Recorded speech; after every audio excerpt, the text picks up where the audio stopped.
YouTubers, this is a video that has been really long in the making for me. Like I said, don't mind me, I just got out of the shower.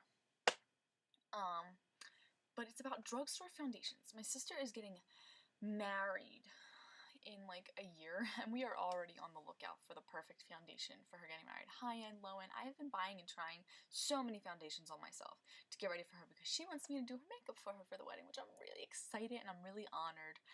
And so basically, yeah, I was like, you know what? I'm gonna try and test as many foundations as I possibly can. What is that green thing in the light? Do you see it? Oh, there we go. I fixed it. Did I? It's actually the light because my screen is popping out.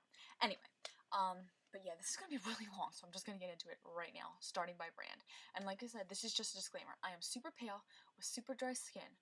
These work, whatever works for me and doesn't work for me, it's just my skin tone. Some of this stuff I hear people love, so I'll say that I hate it. Some of the stuff in here that people say that they hate, I might say I love it. You know, it's just about opinion, and I'm just gonna get right into it and start with Revlon. And I know everyone, and I also looked up a lot of videos, and a lot of people didn't really explain good, like, a lot of foundations. I want to know where I'm going, and I don't have every drugstore foundation, but I have a lot. And this is Revlon Color Stay. Everyone on YouTube, everyone in the beauty world sings the praises of this foundation. They say it reminds them of MAC's Studio Fix Fluid. And this is the normal to dry skin one in 110 Ivory. The thing that really bothers me about this foundation is there is no pump. So look how disgusting that top is. Ugh, drives me nuts. Okay, here's an example. Everyone sings the praises of this foundation, and I hate it. I hate Revlon Color Stay. I bought it when I was in, like, high school, and I was like, you know what? Everyone says they've seen the praises. It broke me out so bad. And then a year ago, I was like, well, my skin's more mature now, you know, I'll try it again, because everyone just kept singing the praises of it, and once again, I broke out terrible. Ugh, hatred. Sorry, if you love it. Next one is one that I hear that people don't really like. It also comes for oily skin, just to let you know. You all know that. Is the Revlon Photo Ready, and a lot of people say they don't like this because oily skin people beware. There is shimmer in this, but I like the pump. It's around, the color stays around $10 to $13.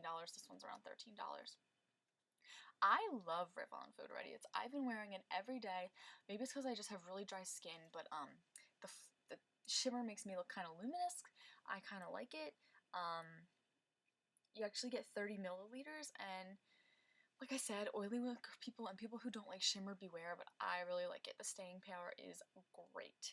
I wear it to work as a waitress for 12-hour days where I'm sweating, getting grease all over me, water all over me, and it really holds up. Next is new, and it's the Revlon Photo Ready Airbrush Foundation. It's really weird. It comes out, you guys have seen this a million times. Oh, there you go. And you always get too much. Always.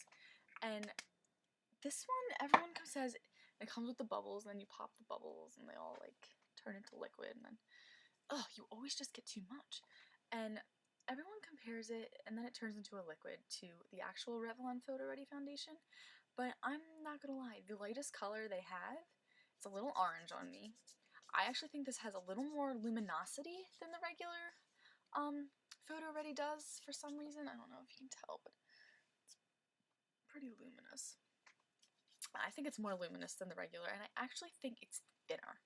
I don't think it's as full a coverage. I think both the other two are medium to full coverages. I don't think that's as full of coverage, and I don't think it holds up coverage as long as the regular Photo Ready, because I wore it a couple days ago, a couple days in a row, and I found that it was kind of, the redness was showing through and coming through for me, and I want to try it a little more, but that's just my initial reaction to it. And those are the only 3 Revlon ones I have so far. And then I just wanted to get into the only Rimmel one I have. And I really want to try the regular Rimmel lasting finish, like 26 hour.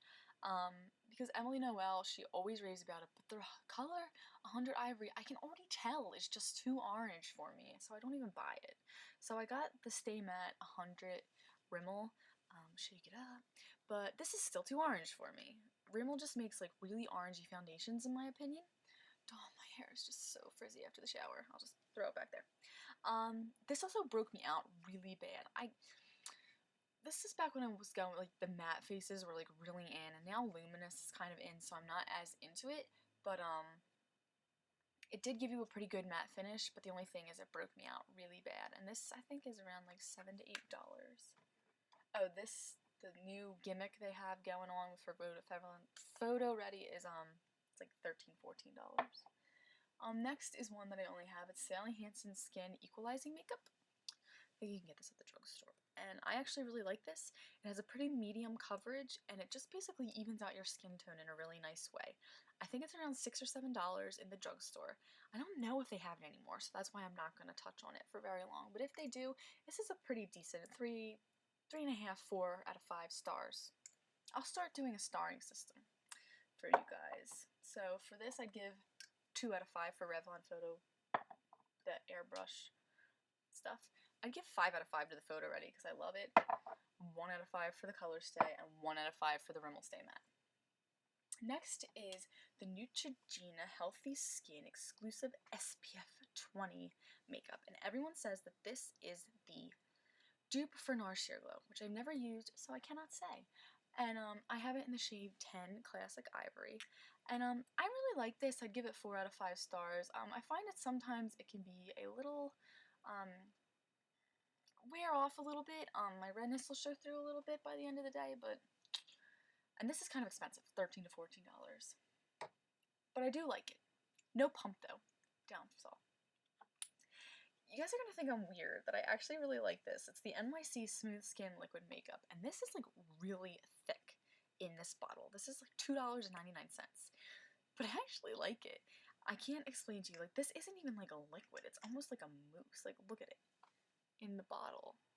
It's so thick you can't pour it out. It's like almost like a cream in a bottle. So that's one aspect I don't like. I'd give this 4 out of 5 stars, but I actually really enjoy. This gives you really even coverage. It's really, really cheap. It smells a little bit, but like it's kind of sunscreeny, foundation-y smell, but I actually think this gives you such a flawless look, which you wouldn't expect from such a cheap NYC foundation, but I really like it. Weird. Next I'll move on to Maybelline, and I have a lot. Of course, we all knew this was coming, the Fit Foundation. This gets such a bad rap because it should be considered more of a tinted moisturizer. It's very sheer, very light coverage, but I'd give it 4 out of 5 stars. I really like it, especially for just evening out the skin tone. I feel like it lasts a good long time for me. It doesn't break me out. It has SPF 18. You get 30 milliliters. They have like the whole powder and blush and stuff you can match up to it. So I think that's kind of a cool concept. But I only have the foundation, and I actually, like I said, it should be considered more of a tinted moisturizer. Very, very sheer.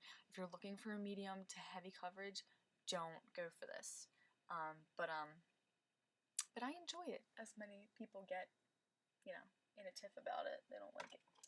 Now I'm going to go to one that I give 2 out of 5 stars from Maybelline. Maybelline has a hard time for us pale girls giving us colors that match our. This is the lightest for the Dream Liquid Mousse Airbrush finish. The lightest one in Porcelain Ivory. You guys know what this one looks like. Of course. Too orange, too patchy, the coverage, in my personal opinion. Doesn't last a good enough long time for me. 2 out of 5 stars. It's just not really my cup of tea. Next is the Dream Matte Mousse. And the thing about the Dream Matte Mousse, I'm going to warn you, the lightest one they have, the light ivory, is the first one I got, and it's just too yellow undertoned, in my opinion. And it's the lightest one they have, so I actually opted for the next color up. This is Light 0, which is Light 1, which has more of a pinkish undertone. And the thing is I love the coverage this gives. I love the look it gives. The reason I have to give it like 3 out of 5 stars is it breaks me out.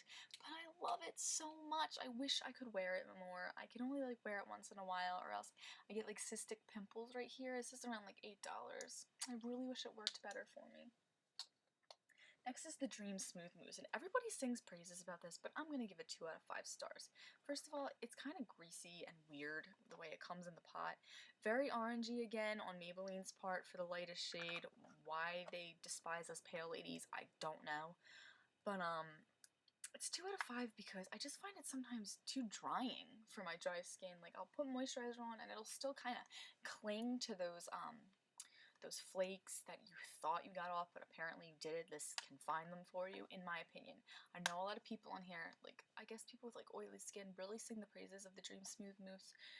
It's not my huge cup of tea. I'd give it 2 out of 5 stars.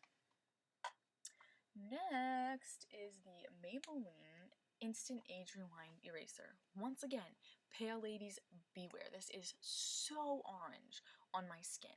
I do like the coverage it gives. I'd give it probably 3.5 out of 5 stars. It has like this little ball. I know bothers a lot of people, and it kind of leaks out even when you don't use it. A lot of people really hate that, but it doesn't really bother me. I just put it on and use my brush, whatever. But it's so orangey. So it's, once again, I can't really give this a good review just because of how orange. I mix it with my tinted moisturizer, my moisturizer to thin it out and make it less orange. But for me, it's a little too orangey. Ugh, that light that keeps coming in, it's really annoying. Next is the Maybelline Pure Stay Powder Foundation, and I'm not a big powder foundation person because of my dry skin, but I actually really like this for when I'm trying to get ready really fast. It gives you a nice lightish coverage for when like you're trying to get ready for school fast, and this is around, I think, $8 or $9. So I'd give this around 3.5 out of 5 stars. I think we're ready to move on to, I'm trying to get this out of the way, the Almay Pure Blends Natural Foundation, and this should also be considered a tinted moisturizer, but I'd give it a 4 out of 5 stars for tinted moisturizer. I got this on sale for $2. I don't know how much it usually is. I guess it's being discontinued. I actually like it as a tinted moisturizer. I think it gives nice even coverage, but classifying as a foundation, not so much. Now for the Almay Clear Complexion Makeup, Heals, Blemishes, and Ivory, I don't know if it does that, but I know the top is really messy, so that's why I'd give it 2.5 out of 5 stars, and it wears away by the end of the day. I got this one on sale too, so I don't know how much money it actually is, but I think it's a little too, wears away a little too fast, a little too many touch-ups in between. Next, oh, here's another L'Oreal, but this one's discontinued, so I'm just gonna think it's discontinued. It's the L'Oreal Feel Natural Softening One-Step Makeup. 3 out of 5 stars, just because I'm not a huge fan of cream makeup, and I find they cling onto dryness a little too much, and this was like originally like $13 to $14. On to L'Oreal. My second favorite drugstore foundation is the True Match Super Blendable. Really great coverage, really great color selection. I love the color selection. There's so much to choose from, the cool, the neutral, the warm. I find it's really good for my dry skin. The only thing is the bottle is really obnoxious with trying to get it out, but this is another one of my favorites. And the next one that people really hate, but I really love, is the L'Oreal Magic Soufflé Foundation. And it can cling to your dry patches a little much, and it is expensive. It's like $12 to $13, $14 sometimes. And it looks like this. It's got the little souffle stuff in there, and everybody talks about how much they hate it. I really like it actually, but only with a stippling brush, or else it gets a little too piecey. But I find that it just gives me like a really pretty airbrushed look. I don't know, my personal opinion. Next is the Jane Aqua Cuticles Sheer Tinted Moisturizer, Way Orange for Fair, discontinued, so I'm not going to talk about it. So next we have the CoverGirl Clean Makeup. I don't even want to talk about this because it's how much I hate it. 0 out of 5 stars. No coverage, not enough coverage for me. Just like pouring water on your hand, in my opinion. And next is something I used for years that I don't think gets enough. I really kind of liked it. It was the Ultimate Finish Liquid Powder Makeup in Ivory by CoverGirl. I used this for the longest time actually as a concealer. I don't know why, like in high school, but I actually really kind of liked it, and I think it's actually gives a nice even coverage with a light hand. It's not that expensive. I think it's actually like $6 to $7, something like that. But I'd give it like a 3.5 out of 5 stars. I enjoy it, so. That's basically an overview of a bunch of drugstore foundations for you guys, because I feel like there's not enough about drugstore foundation, even like what's good and what's bad about certain ones, so I just wanted to get that message out there. So thanks for watching, guys, and have a great night. Bye. if I can stop it.